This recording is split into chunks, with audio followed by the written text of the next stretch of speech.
No, this is not clickbait. Yes, this did actually happen, and it's not a video I want to make, but it's a video I gotta make because I gotta show it for you guys. Sorry it took so long to get this video out.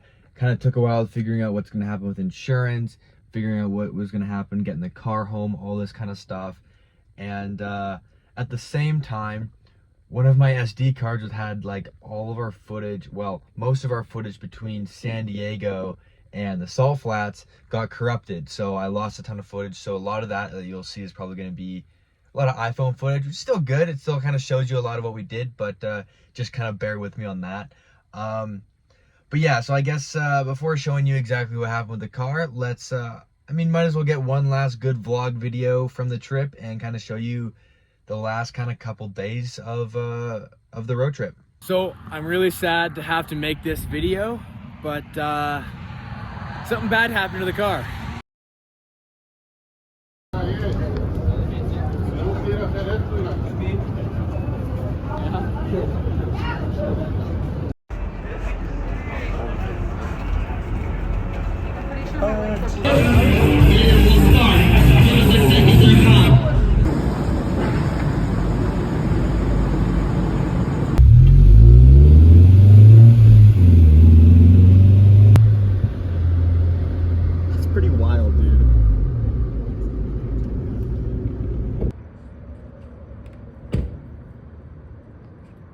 All right, so we just kind of left Vegas. We stayed the night there. We found a spot after we checked out the strip, as you guys saw, and we kind of headed just slightly outside of the city to find a good spot to stay the night. Now we're on the road and we're making our way out towards the Salt Flats, and there is one stop that we're gonna make before we continue our way though.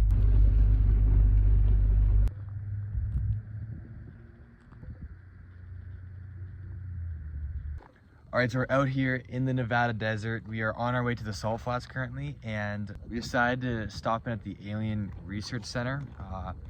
Kind of cool. We're pretty close to Area 51, and yeah, so we're just gonna head inside, check it out, just kind of like some cool, like touristy kind of stuff, I guess. And yeah.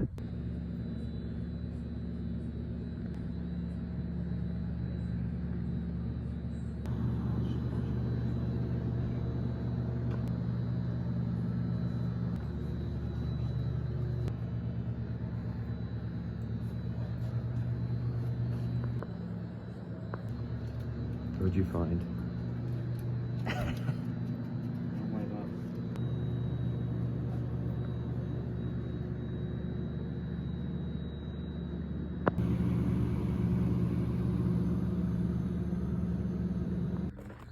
Absolutely classic. Gotta get the alien jerky when you're in Area 51, right? Right.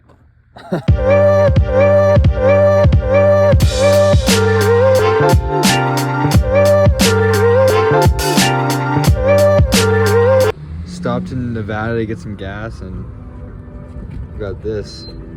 That's wild. Look at how cheap it is too. Super cheap.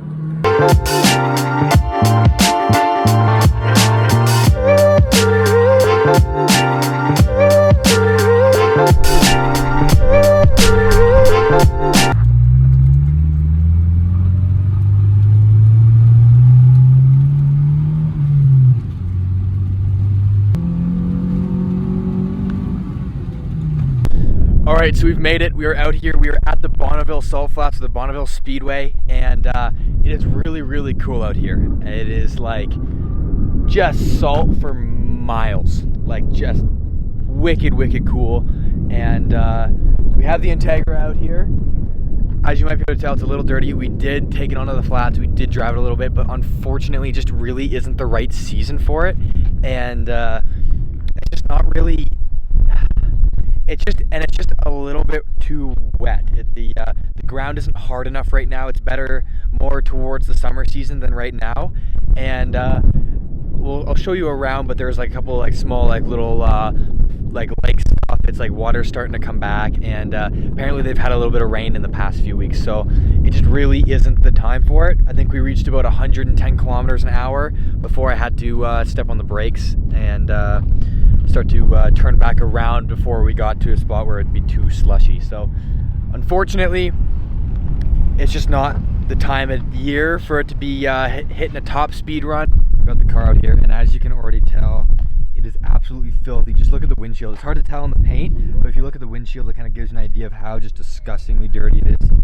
We're gonna have to wash this car right away because the salt just is so bad for it, but it'll be fine for now because we're gonna wash it right away. Davis, what do you think of this? That car wash in town must make a lot of money out of these people. A lot of money. That's a lot of salt too. They definitely make a lot of money, that's for sure. But yeah, there's a lot of salt in the car, so we're gonna have to wash that off. But check out this view.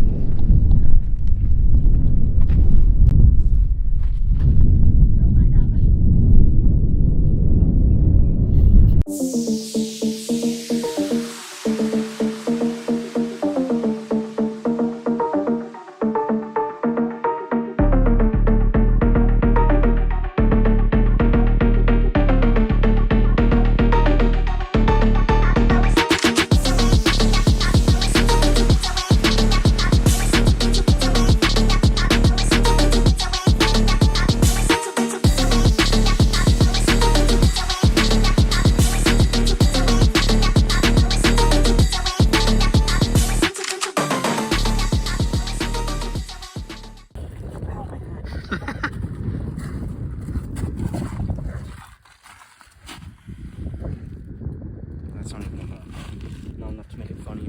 That's a lot. Salty. That's really oh, it's awful. Salty. We were driving down the I-15 and a deer came out of nowhere and decided that it didn't like my car. So it did a little bit of damage. It's not terrible, but as you can see, it is pretty significant. It honestly could have been a lot worse if Davis hadn't been a very responsive driver and swerved enough to kind of get out of the way. If he hadn't done that, if he hadn't really been paying attention, then the car would have been completely totaled. Right now it's fixable, at least it should be fixable. So Davis, thank you for being a good driver. Yeah, it is what it is. At the end of the day, it is just a car.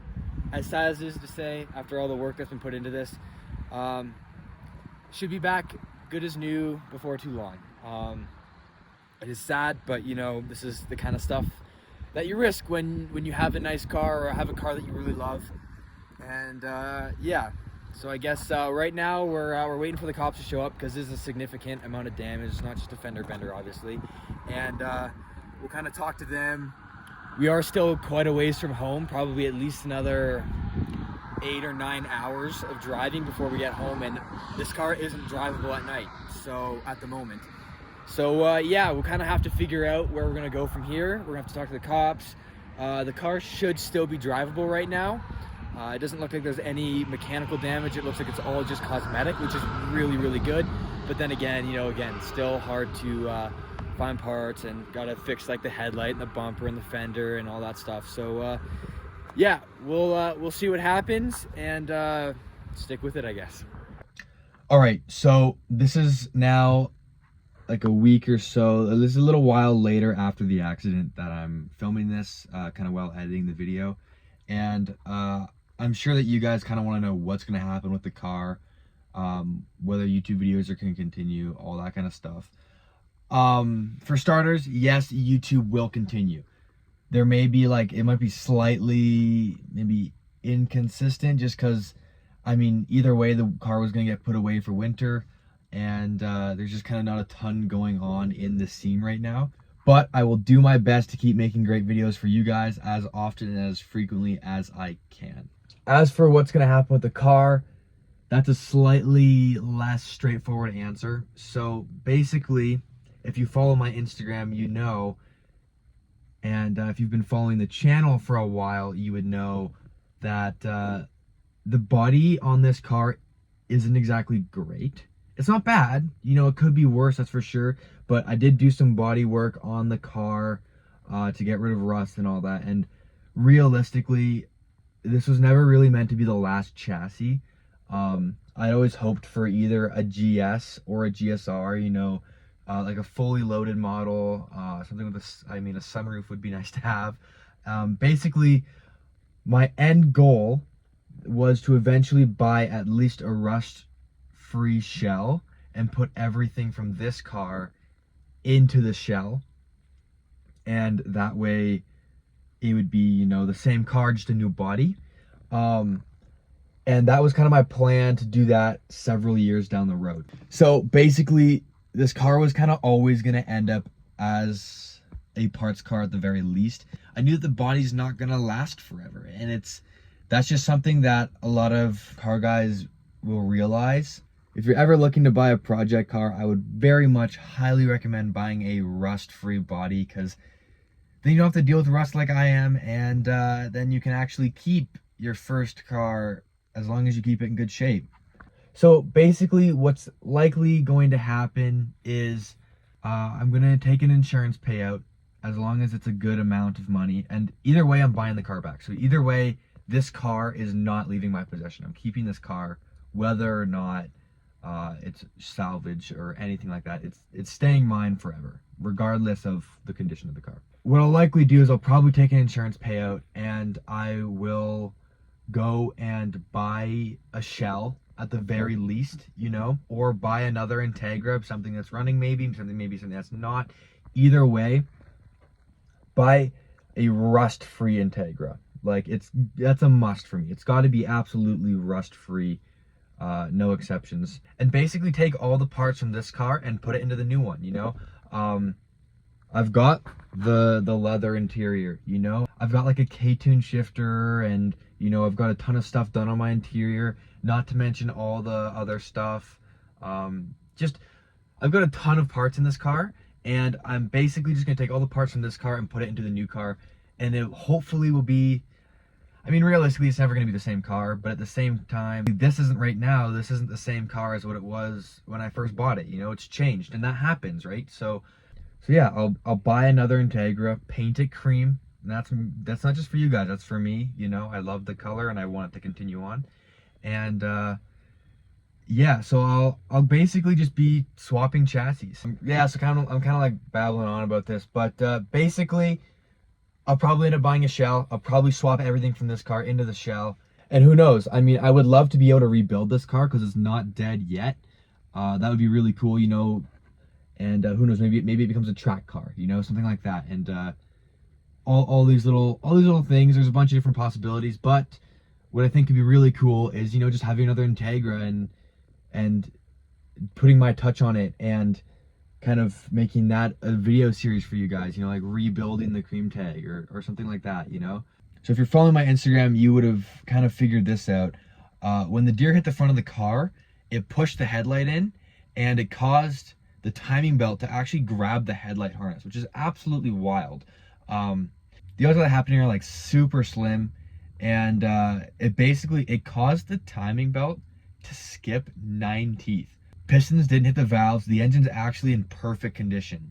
We looked at it with the boroscope, everything, put the timing back together, and I'll be getting probably a new timing belt and all that if I decide that I'm gonna keep going somewhere with this engine. But yeah, so the car runs again, which is absolutely wild.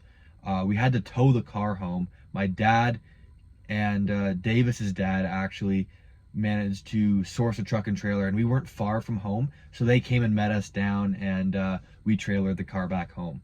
So yeah, I am sitting in the car that is no longer street legal, I think. I'm not even really sure if I'm supposed to be driving or not with what's going on with insurance, but it's parked for now. It would be parked for the winter anyways, so it's not like I really lost out on any, you know, driving, which is really, really good for this year.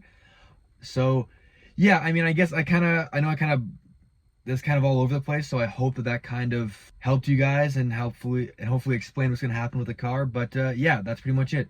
Thank you guys so much for watching. If you want to support me, go check out my Instagram, drop me a follow there, subscribe here, you know, like the video, comment. Thank you guys so much for watching. Stay tuned, and I'll see you guys next time.